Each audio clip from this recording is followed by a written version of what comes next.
पूर्ण त्याचा सैराट करून टाकेल, त्याला 11 लाख रुपये. महाराष्ट्रात सध्या वादग्रस्त वक्तव्यामुळे राजकीय वातावरण तापले असताना आमदार गोपीचंद पडळकर यांनी ख्रिस्ती धर्मगुरूंना ठार मारल्यास 11 लाख रुपयांचे बक्षीस देण्याची जाहीर घोषणा केल्याचा आरोप होत आहे. त्यांच्या या वक्तव्यामुळे ख्रिस्ती समाजात तीव्र संताप निर्माण झाला असून सोमवारी दिनांक 7 जुलै 2025 रोजी कोपरगाव तालुका ख्रिस्ती समाजाच्या वतीने शांततेचा मूक मोर्चा काढण्यात आला. कोपरगाव शहरातील विविध ख्रिस्ती संघटना, नागरिक, युवक युवती आणि समाज बांधव मोठ्या संख्येने या मोर्चात सहभागी झाले होते. हातात फलक आणि निषेधाचे बॅनर घेऊन हा मोर्चा शहरातील प्रमुख मार्गांवरून तहसील कार्यालयावर नेण्यात आला. कोणताही गोंधळ न करता अत्यंत शिस्तबद्ध आणि शांततेत हा मूक मोर्चा पार पडला. या मोर्चाच्या अखेरीस ख्रिस्ती समाजाच्या वतीने कोपरगाव तहसीलदार यांना निवेदन देण्यात आले. त्यात आमदार पडळकर यांच्या वादग्रस्त वक्तव्यामुळे ख्रिस्ती धर्मियांच्या जीवितास धोका निर्माण झाल्याचा आरोप करत त्वरित गुन्हा दाखल करावा व आमदारकी रद्द करावी अशी मागणी करण्यात आली. या मोर्चात फादर विशाल त्रिभुवन, अनिल पटेकर, अजय भोसले, सिस्टर मिरी कारवारो, सिस्टर स्मिता, सिस्टर लुविजा तसेच ख्रिस्ती समाजाचे अध्यक्ष राजन त्रिभुवन, उपाध्यक्ष फ्रँडी फर्नांडिस आणि तालुक्यातील विविध ख्रिस्ती धर्मीय संघटनाचे पदाधिकारी, समाजसेवक, युवक व महिलांनी उत्स्फूर्त सहभाग नोंदवला. मोर्चा शांततेत पार पडला असून निवेदनावर उपस्थित पदाधिकाऱ्यांच्या सह्या करण्यात आल्या. शासनाने वेळेत कारवाई न केल्यास संपूर्ण जबाबदारी शासनावर राहील असा इशाराही देण्यात आला आहे. संवाद महाराष्ट्रासाठी रवी वाघडकर, कोपरगाव. आज सर्व ख्रिस्ती समाज येथे एकत्र झालेला आहे निषेध करण्यासाठी, किंवा कारण आमदार गोपीचंद पडळकर यांनी जे काही वक्तव्य केलेलं आहे ते अतिशय चुकीचं आहे आणि संविधानाने प्रत्येक व्यक्तीला स्वातंत्र्य दिलेलं आहे. आपण कलम 25, 26, 28 जर बघितलं तर प्रत्येक व्यक्तीला कोणताही धर्म स्वीकारण्याचं स्वातंत्र्य आहे, कोणत्याही धर्माचं आचरण करण्याचं स्वातंत्र्य आहे. त्याचप्रमाणे कुठल्याही धर्माचा प्रसार करण्याचं देखील स्वातंत्र्य आहे. फक्त आपण धर्मांतर जबरदस्तीने करू शकत नाही, परंतु आपण त्याचा प्रसार करू शकतो. परंतु आता कुठलीही तशी काही गोष्ट घडलेली नसताना देखील गोपीचंद पडळकर आमदारांनी जे काही वक्तव्य केलेलं आहे ते अतिशय घातक आहे समाजासाठी, कारण त्याच्यामधून हिंसक प्रवृत्ती तयार होण्याची शक्यता आहे. एखादी चूक झालेली असेल तर त्या मुळाशी जाणं महत्त्वाचं आहे की कोणत्या व्यक्तीने त्यांना जबरदस्तीने तसं काही करायला लावलं का, परंतु त्या बदल्यात सर्वांना एकत्रितपणे आणून संपूर्ण ख्रिस्ती समाजाला दोषी ठरवणं हे चुकीचं आहे. त्याचप्रमाणे सर्व धर्मगुरूंना असेल, पास्टर्स असेल, पाळक असेल, त्यांना देखील बोलणं हे चुकीचं आहे, किंवा डायरेक्ट त्यांच्या जीवाची पर्वा न करता त्यांना सैराट सारखं 11 लाखाचं बक्षीस देणं वगैरे यामुळं घातक प्रवृत्ती तयार होऊ शकते समाजामध्ये. आणि त्यामुळे या निषेध आम्ही सर्व ख्रिस्ती समाज अशा वक्तव्याचा निषेध करत आहोत.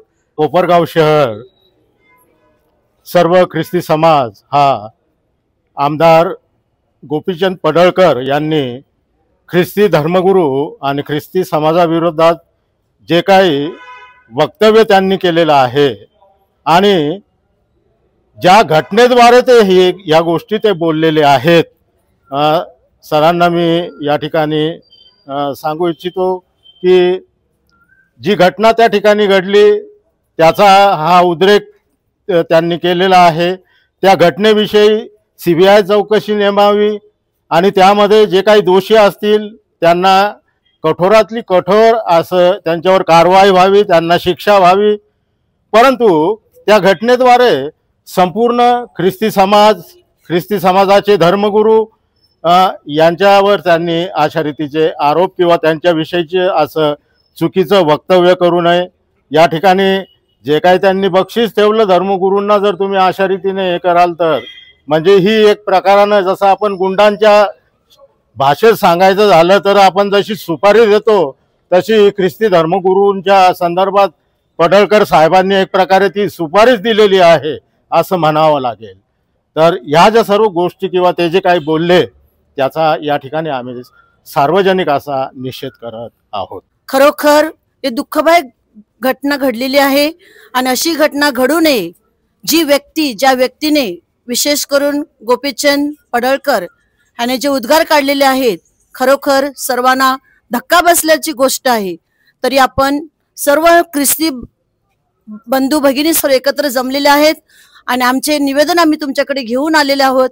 आम्हाला आशा आहे की तुम्ही ह्याचं योग्य ते निर्णय घ्याल. थँक्यू. आज कोपरगाव तहसील इथं ख्रिश्चन समाजाने जो मोर्चा आणलेला आहे, सर्वप्रथम गोपीचंद पडळकर या आमदाराचा मी सकल आंबेडकरी समाजाच्या वतीने जाहीर निषेध करतो. काल परवा त्यांची टीव्हीवर क्लिप पाहिली. गोपीचंद पडळकर सारखा लोकशाहीतल्या विधानसभेचा आमदार असलेला, संसदीय प्रणालीत काम करणारा व्यक्ती एका समाजाबद्दल, त्या समाजाचे जे दैवत आहे त्यांच्याबद्दल जर अपशब्द काढत असेल तर शासन काय करतं, गृहमंत्री काय करता? त्यांना ही मुभा तुम्ही दिलेली का?